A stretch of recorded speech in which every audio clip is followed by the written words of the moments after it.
that we had to fly the mission that we were trained to fly, then we were failures. Now, fewer in number, they carry on a mission of a different kind.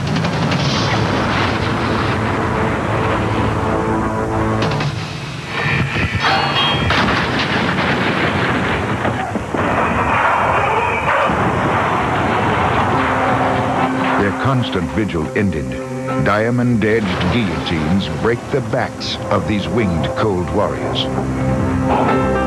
Just outside of Tucson, Arizona, B-52 carcasses are displayed for the Russian satellites to witness. America's strategic bomber force once numbered more than 1,000. Today, there are less than 200 bombers left in the Air Force. Nearly 70 of these are the surviving B-52s. Around 100 more are the newer B-1Bs.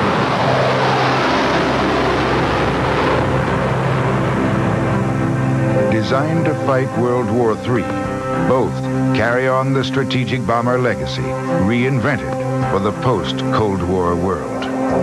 Right now, a B-1 on the deck, scared and running, is arguably the fastest airplane in the world down low. Anything that might see it is going to have to get down on the deck and chase it, and that's going to be a very difficult thing. It's probably the largest roller coaster ride that anyone could probably ever go on. And, I get to do it for free. Not too long ago, its sole mission was to carry up to 24 nuclear bombs to the heart of Mother Russia. Each of them 25 times more powerful than the one dropped on Hiroshima. Now, B-1 crews spend most of their time preparing to deliver a non-nuclear munition anywhere on the globe in a moment's notice. Typically, this intercontinental weapon strikes from 500 feet at more than 900 miles per hour. By combining these factors of low observability, great weapons capability, and fantastic command control communications along with high speed and long range, you have a potential war winner. Something that would allow you to go and do with one aircraft what took a dozen F-117s on the first night of the Persian Gulf War in 1991. In 1991, when war sent America's most elite strike fighters to the Persian Gulf, America's newest bomber was left behind. After 5 years preparing to carry out a nuclear strike, crews and planes were simply not ready for the fast-paced, precision-planned conventional operation.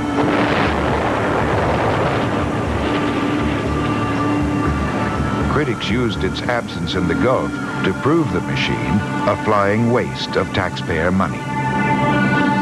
They said that this nuclear bomber, an ineffective product of 1970s technology, just didn't fit in the post-Cold War world.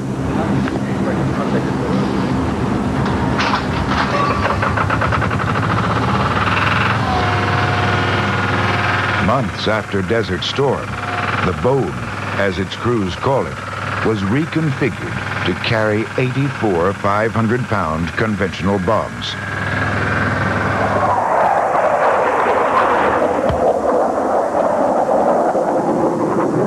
We were trying to hit things down to single digits. We had, frankly, something to prove. Yeah, the B-1 was capable of bombing in a real small accuracy. They're now part of the rest of the force. Being nuclear always has meant that you're carved off and you're put in a corner and you're somehow different or special. And being different and special is not always a good thing in the military. Now, bomber crews, they get to go and play with the fighter guys and the electronic warfare guys. Okay, good morning, crews. This is the pre-brief for tomorrow's sorties. We'll go through the... They're going to destroy something and they can come home and maybe feel a little better about it. They get to be part of the team for the first time.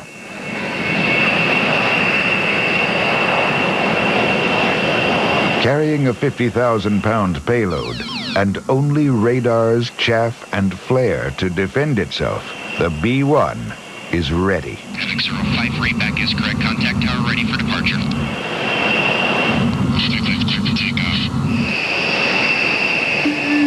Departure frequency.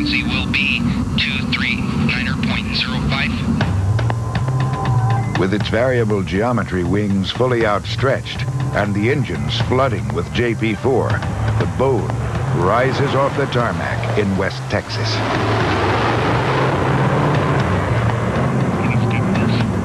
It's pretty good right now, but there's a thunderstorm to the south moving north. They're saying 30 minutes or so it's going to be close to the rough. Moments after launch, the B-1 takes on nearly 200,000 pounds of fuel from a waiting tanker. With a full fuel load, the B-1 has a range of over 7,000 miles at a cruising altitude of 25,000 feet. He's doing it nicely. Aerial refueling means it can sustain flight for as long as the four-person crew can last in the cockpit. And although the plane is half the length of a football field, its cramped cabin is no larger than 4 telephone booths. The personalities fit in the cockpit, regardless of how they are. If you're asking, do they have some kind of a jock mentality, I don't see that because of the fact that we don't allow that pretty much on the crew because we are 4 people coming together as one cohesive unit. So if one person is a little bit different than the others, we'll try to conform them to fit into our little cohesive unit, if you will.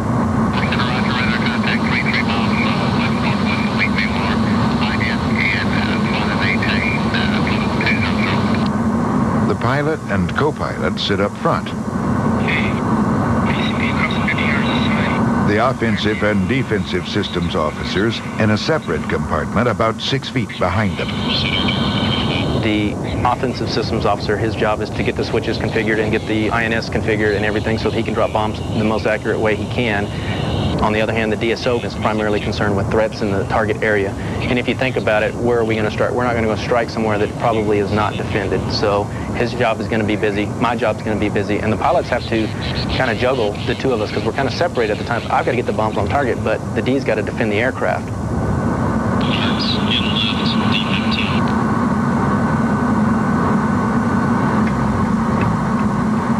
The B-1's payload is meant to strike at the very heart of the enemy's war machine. Munitions factories, command centers, bunkers. Targets typically located deep behind enemy lines. Usually if we go into a target area, the target area is going to be saturated, not only ground threats, but air-to-air threats. So this is where things start getting a little intense.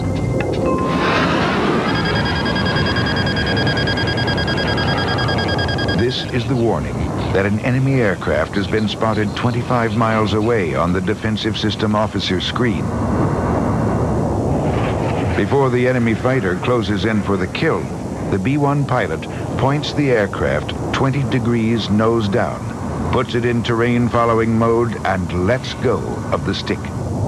With its wings swept back, the plane drops from 25,000 feet to 500 in less than a minute. You're sitting there with your hands by your side watching this airplane hit towards the ground, and you're just concentrating on that scope. Is this airplane doing what it's supposed to?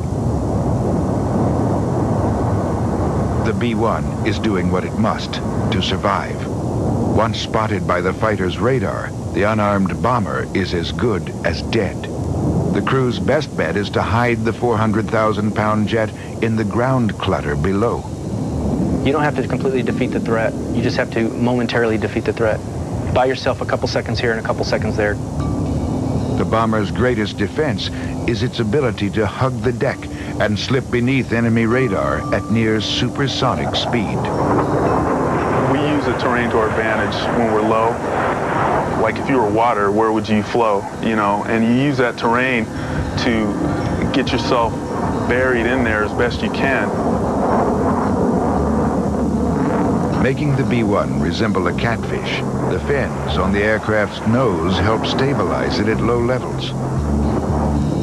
Flying a few hundred feet off the ground, frequently at night, pilots count on the terrain-following radar to keep the plane from hitting the dirt.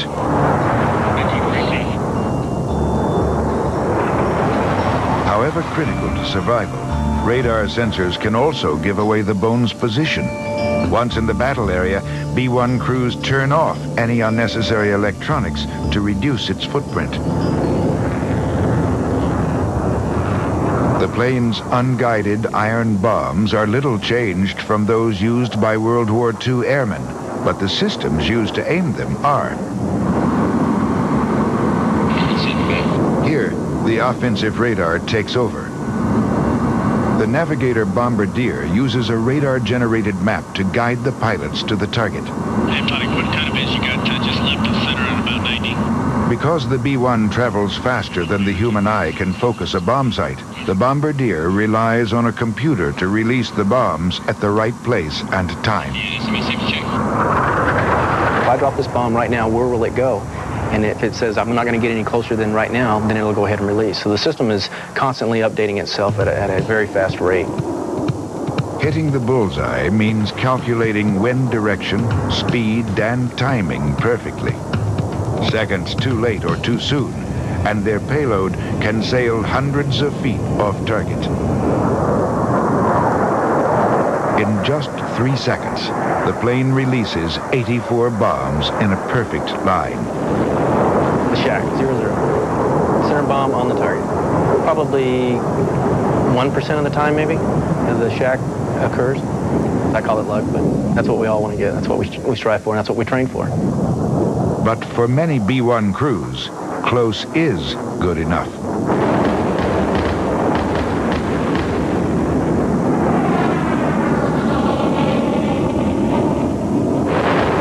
Even up to 50 feet off the target, the string of exploding 500-pound dumb bombs leaves a charred scar 1/3 of a mile long and 100 feet across.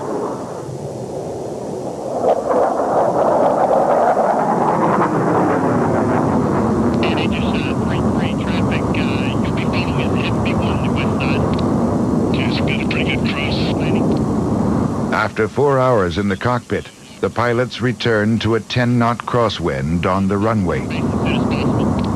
When you're coming in and trying to land with a crosswind or gusty winds, it's particularly challenging because a big gust of wind can come along just as you're at a very slow airspeed and high angle of attack, just trying to touch down, and that gust of wind blows the airplane.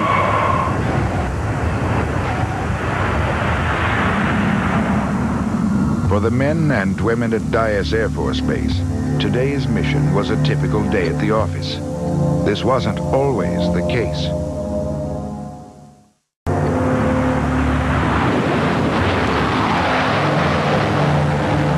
(1977), after sinking nearly 10 years and millions of dollars into the first B-1, an Air Force study determined that 60% of the B-1 force would be downed by Soviet air defenses before ever reaching the target. And lead tankers rolled out heading 245 and on speed. Critics claimed that the bone could not jam modern Soviet radar defenses in order to penetrate enemy airspace. President Jimmy Carter canceled the program. And here it is, ladies and gentlemen, the most advanced strategic aircraft in the world, the B-1B. But just 4 years later, the bone was resurrected. Some say that by 1981, the $20 billion bomber program fit well into the Reagan administration's effort to spend the USSR into oblivion. Just as important, it was the only airplane available to replace America's aging strategic workhorse, the B-52 Stratofortress. Nearly 30 years old, the 52 was an elderly veteran that many said wouldn't survive the 80s. Today it flies on as the oldest aircraft in the Air Force inventory. It is projected to serve to the year 2030 in the conventional role. But like the B-1, it too can be reconfigured for its Doomsday Mission in just a few hours. A mission that even today, American pilots still quietly train for. The nuclear mission, yeah, you had that big long track line that might go on for 4 and 5 hours, page after page on this chart, and sometimes that was all you saw was a track line and train and a few towns here and there, and sometimes you had no clue where it was. One black line, one bomber, one target. a scenario repeated by thousands of pilots. Together, it is the SIOP, the Single Integrated Operational Plan. First designed in 1960, it envisioned a day when scores of American nuclear bombers and missiles would be sent to hit countless targets across mainland China and the USSR. The man most credited with engineering America's Doomsday Machine was General Curtis LeMay, the first commander-in-chief of the nation's nuclear arsenal, known as SAC, or Strategic Air Command. It was under his guidance that American bombers burnt Tokyo to the ground and ultimately brought Japan to its knees during World War II. Some claim that during the years that followed, at the height of the Cold War, General LeMay would encourage Presidents Eisenhower and Kennedy to unleash a bolt-out-of-the-blue full-scale nuclear attack on the Soviet Union.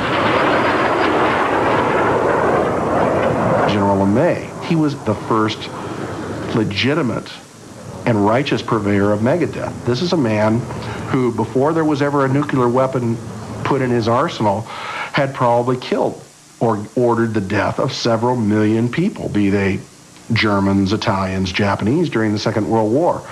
And one has to wonder if the experience did not desensitize him so that he was able to rationalize megadeath and still be able to sleep at night. LeMay's fervor became the standard for the bomber pilots under his command. I'm sure that Stratcom, in their various personality performance profiling tests and such, looked for people who could go ahead and deal with the potential horrors of a post-Holocaust world. I mean, that they could go do their missions and be able to go drop a weapon of unthinkable power on potentially a large population center and then walk away and try and continue their life.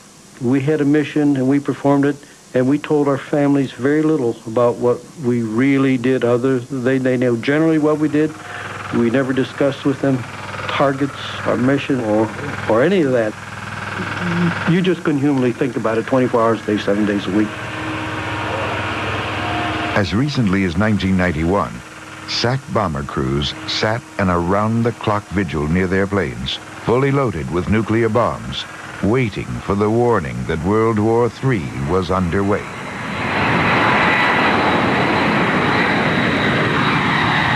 The idea was if Russian missiles did penetrate American airspace, all bombers had to be airborne in 15 minutes or be dead.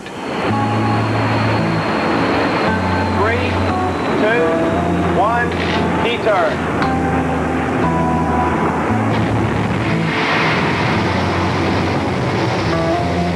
During the Cold War, the United States practiced redundancy. The first line of defense was the intercontinental ballistic missile, some carrying up to 10 nuclear warheads each. The next leg of the triad was the bomber force. No matter what the other side did, whether they launched a surprise attack against our missile sites, they would still have our airplanes to contend with. For 34 years, bomber crews sat alert in facilities like this one at Dyess Air Force Base. At one time, there were more than 100 such compounds. Major T.J. Smith spent nearly 2 years of his life here waiting for the klaxon to sound, the signal that Russian missiles were on their way. Crews lived underground for added protection in the event of a nuclear attack. This was my room for a good number of years, but you generally had one person per room. We had one airplane on alert, so we had 4 B-1 crew members. Now, B-1 crews practice the nuclear mission just once a month.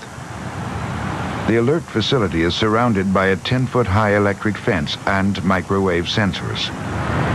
Probably the overwhelming thing that I remember the most about alert was the security that went around it. Getting in and out of the area, just into the facility, in and out to your airplane, security was the utmost. The guards looked like they were ready to throw you down and beat you up at a moment's notice. Then up this ramp, after the klaxon went off, we'd run out this way and head out to the parking spot where our airplane was located. Sensors were dug into the runway, and it was made an electronic field here. So if you broke the plane with this electronic field, then the security police would respond to the airplane.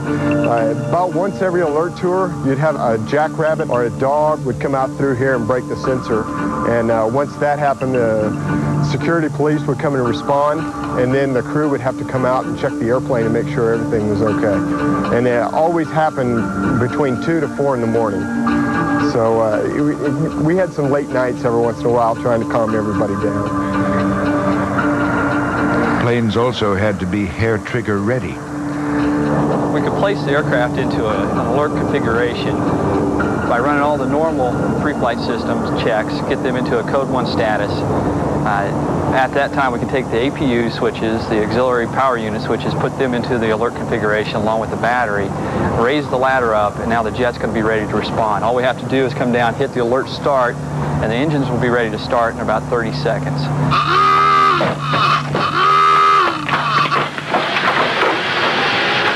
Until 1991, the klaxon would sound 3 times a week, sending crews in a race for their lives to get the aircraft off the ground.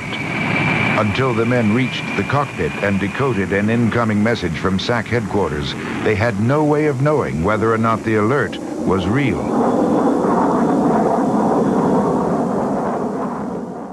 And left. So that always concerned us.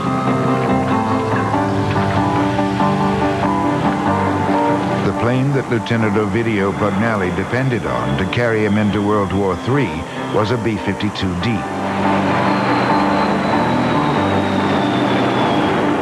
Typically, it was loaded with 4 1-megaton bombs. Today's B-52 can carry up to 20 such bombs, each more than 25 times the power of the 2 weapons that leveled Hiroshima and Nagasaki.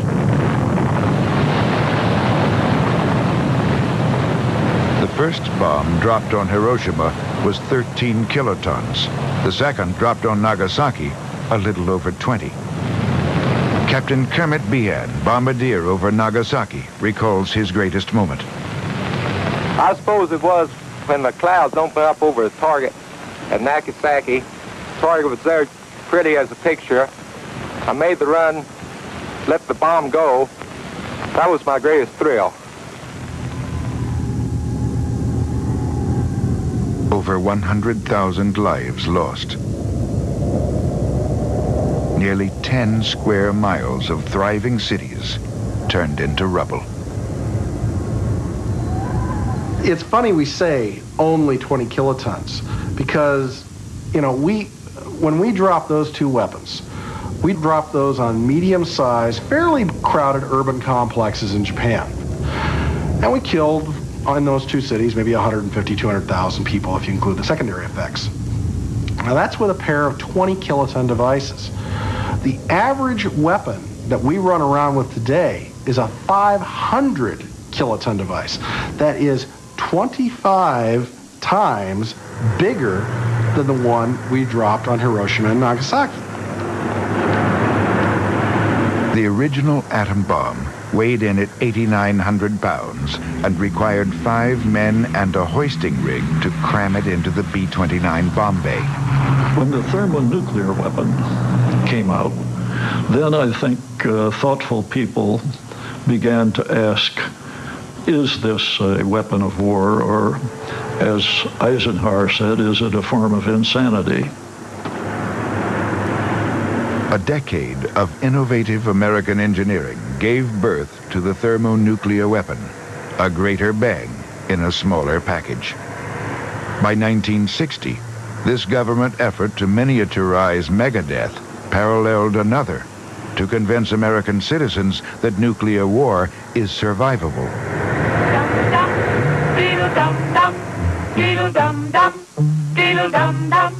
There was a turtle by the name of Bert, and Bert the turtle was was very alert. When danger threatened him, he never got hurt. He knew just what to do. He ducked and cover, duck and cover, duck. I remember as a child growing up, of course, the duck and cover exercises. The little turtle doing his duck and cover routine. We look upon those as humorous today. At the time, they were deadly serious. It's a bomb. Duck and cover. The effects of a 500 kiloton weapon today, properly delivered, the fireball alone would probably cover the whole of Manhattan Island if it was dropped from downtown New York.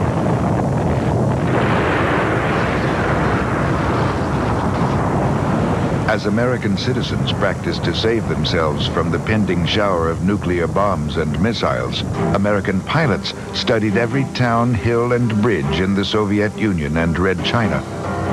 For the bomber crew, nuclear war is not about how to survive it. It is about endless hours of study to guarantee that your enemy doesn't. In 1961, Bob Kramer was a SAC pilot at the helm of a B-47. But you only had one target. That target was your specialty. You knew that target like you knew the back of your hand. And most of the stuff, because we studied it so often, it was like knowing your kid. At the height of the Cold War, a worldwide launch of SAC bombers would have sent a total of 1,500 planes airborne, mostly B-47 Stratojets. By the late 1950s, the American bomber force was built around 1,000 of these shiny Boeing machines. The PSYOP called for several aircraft to hit the same target at precisely timed intervals. Ours was not going to be the only weapon on any one specific target. They had a redundancy factor built in. By the time I got to my target, for instance, it could have had 15 or 20 or 30 nuclear devices delivered on it. Let's have an interphone check. There was some question, because of the destruction that would be done to the target, that we could even find the target area once we got there. Strategic targets are defined as anything that is part of the enemy's war-making capability. As a crew dog, I was given the targets, but we were never told that we were doing a strike against populated areas just for the effect. They were military hardened targets is what we went after. Unfortunately, the military-industrial complexes are in population centers. I mean, look at the Pentagon, for instance. That's in a population center.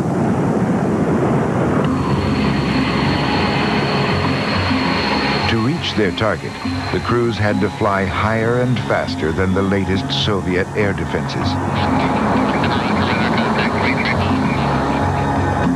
As the first swept-wing all-jet bomber, the B-47 Stratojet sustained flight at 600 miles an hour and 40,000 feet, where no Soviet fighter could touch it. Defying the stereotype that bombers are flying dump trucks, B-47 pilots even practiced a fighter-like tactic to guarantee a safe escape from the nuclear bomb blast and the almost seismic aftershock. A tactic that they used, which they called a LABS maneuver, and it stood for low altitude ballistic something or the other. The airplane actually came in at low level. It pulled up and did what we refer to as an Immelman, where when the airplane got to about this point, it would release the weapon. Of course, the trajectory of the weapon would take it in a parabolic arc to the target, and we would pull the airplane up and then roll it out. And that was to avoid the blast effects of the weapon and so forth.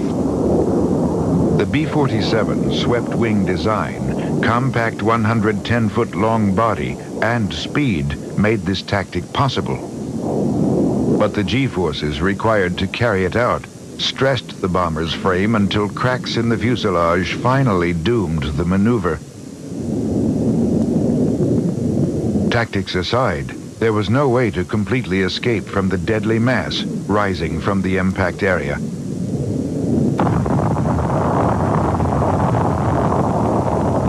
The mushroom cloud of a 1 megaton bomb reaches up 40,000 feet and can spread over an area of hundreds of square miles.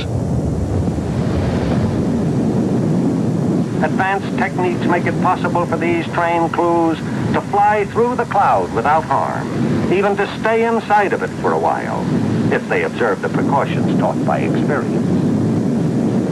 It was almost a standing joke. To begin with, you're flying in a nuclear and radioactive environment. The air conditioning in the airplane basically came from the engines. And we were taking in outside air. If the outside air is radioactive, it's coming into the airplane and into the pressurization system. Any aircraft that has been used for cloud sampling or cloud tracking operations will carry traces of radiological contamination. The Air Force has only recently developed a method of washing contaminated planes which makes them safe and ready for service within 24 hours. This is an airborne laboratory with a staff of doctors to test the effects of the bomb's initial light on the human eye. Out of this experiment will come considerable specific knowledge about protection. We wore an eye patch. So the co-pilot was not flying the airplane, had his peephole open, he covered one eye with an eye patch. I said, well, why? He said, well, if a weapon did go off, it would blind both your eyes. Well, in this case, it would only blind one eye, you see. So you say, well, I've been blinded in one eye, and you just calmly took the patch, and, and then, of course, you could take it off, so you had one eye left. Officially, SAC crews were told to make their way to safe areas in Turkey or North Africa after unloading their bombs. Privately, they believed that if the worst ever became a reality, theirs would be a one-way mission. Yes, we had safe areas, and I don't know if we ever thought that we would get to those safe areas, or if that was something psychological that they told us, oh, if something happened, you get into these safe areas there, and there's going to be a McDonald's there, and somebody's going to be there to comfort you and that sort of thing. And that's why we started saying, well, we'll just land at some island and take the island over and just camp out for a couple years and, then just show up later in life. 3 or 4 years on alert and going through the same exercise over and over again, you just didn't think that much of it anymore until it came in 1962 to the Cuban crisis. Then we thought a lot. We were scared. I was. September 8th, 1962. A Soviet ship loaded with medium-range ballistic missiles arrives in communist Cuba, 90 miles away from U.S. shores. The missiles can annihilate Washington, D.C., New York, and most of the eastern seaboard in one strike. To Soviet Chairman Nikita Khrushchev, putting the many medium-range missiles within striking distance of the U.S. balances out the formidable American ICBM arsenal. American intercontinental ballistic missiles are far more numerous and reliable than their Soviet counterparts. Before the nation is informed, SAC leadership deploys nearly 700 bombers and their crews to the southeastern United States under the guise of a pre-planned exercise. The Navy amasses ships and men in Florida in what would be the largest amphibious invasion since World War II. Aboard his B-47, Lieutenant Bob Kramer and his crew move from Little Rock Air Base to Memphis Naval Air Station, part of an effort to disperse the force in the event of a Russian attack. A member of my crew called me and said, something's up. I'll be by to pick you up in 30 minutes. Everything was very hush-hush. We weren't allowed to call home. I had a question about the safety of my family, but I figured that this was going to be a one-way mission for me. I was never going to come back from it. The question in my mind at the time was, how many missiles could they put in there? How many targets could they strike? I guess I just had some big questions. I mean, we had missiles stationed in forward areas, targeted against the Russians. So to me, it was more or less tit for tat. And I couldn't imagine anybody being foolish enough to use anything like that. To halt this offensive buildup, a strict quarantine on all offensive military equipment under shipment to Cuba is being initiated. All ships of any kind bound for Cuba, from whatever nation or port, where they're found to contain cargoes of offensive weapons, be turned back. It shall be the policy of this nation to regard any nuclear missile launched from Cuba against any nation in the Western Hemisphere as an attack by the Soviet Union on the United States, requiring a full retaliatory response upon the Soviet Union. The naval blockade is Kennedy's tripwire, and the penalty for crossing it is an airborne armada heading for far more than just the Soviet Union. The targets were already picked, and a large number were going to Russia, a large number were going to China, and a significant number was going to Eastern Europe, regardless of what precipitated the war. We had always been targeted in the USSR, and mainly military industrial complexes in the USSR, and now we were targeted against Red China, which the ramification of that to me was that this is going to be an all-out thing. It's going to be a worldwide war.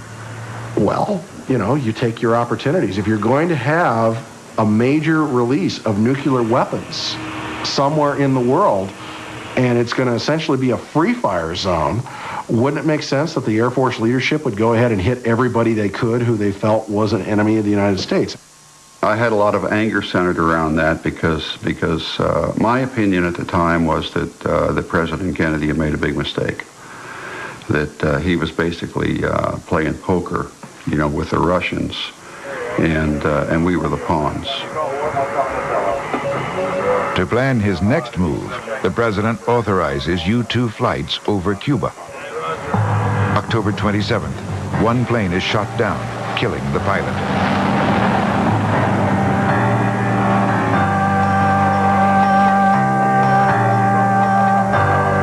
On the same day, one Soviet ship crosses the line, violating the blockade.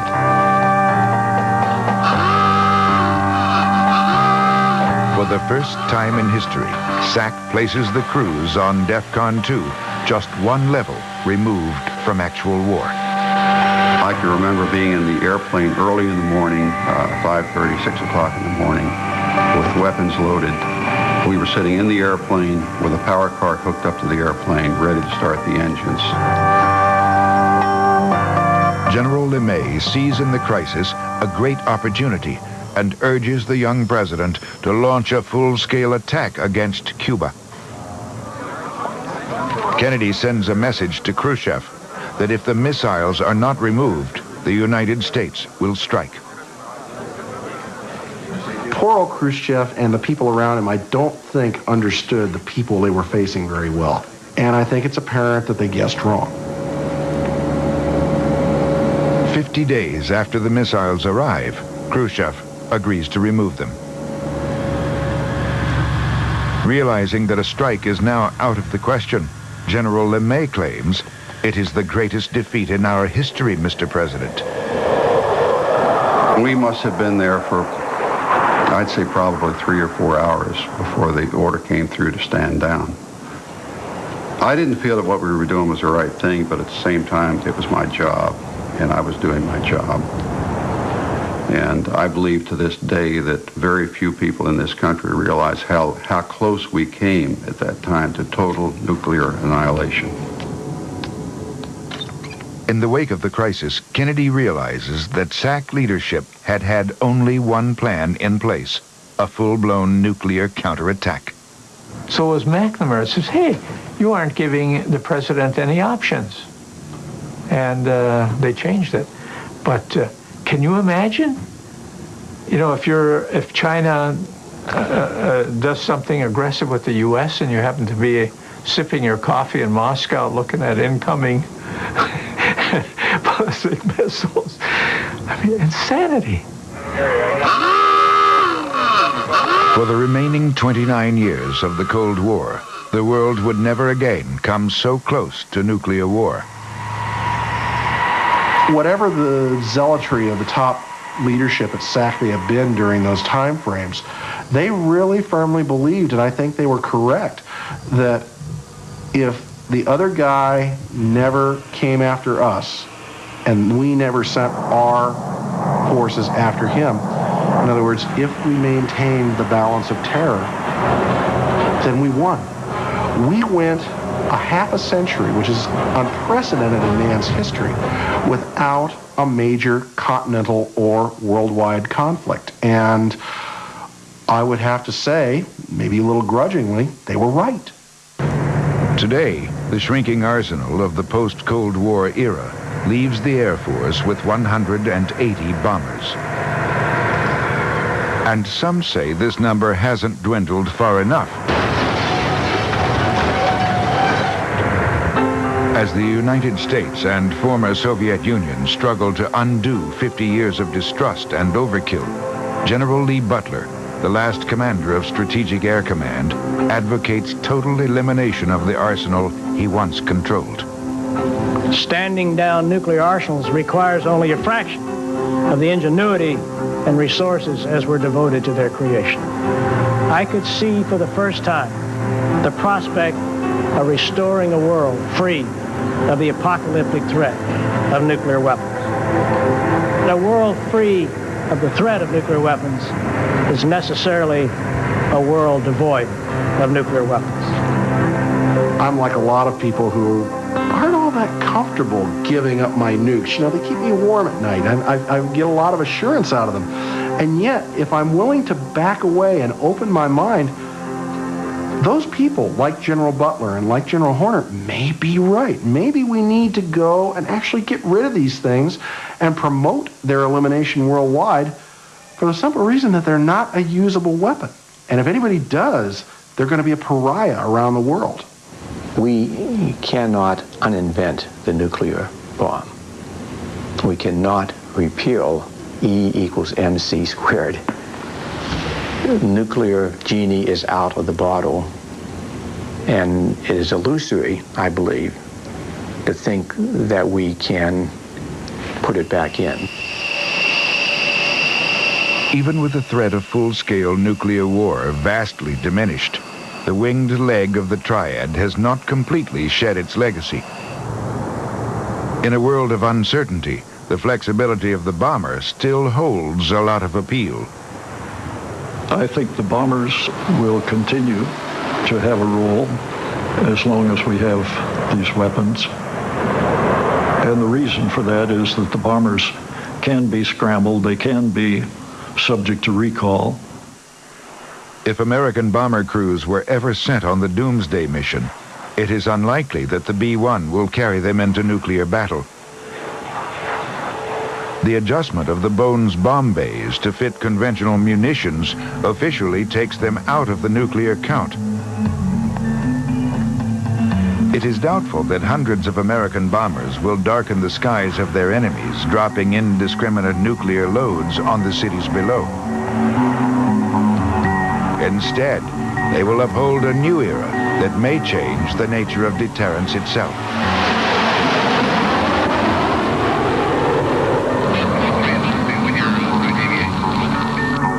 I think that we may see a world someday where the vices of nuclear weapons will so outweigh their virtues, the countries may actually give them up in preference to precision strike. Precision strikes crippled Iraq during the Gulf War, something nuclear bombing has never done. With new satellite-guided weapons called the JDAM, or Joint Direct Attack Munition, the B-1 will be able to achieve near precision by 1998. If you can target it, and you can target it with accuracy, you can hold it at risk, and that is a deterrence force.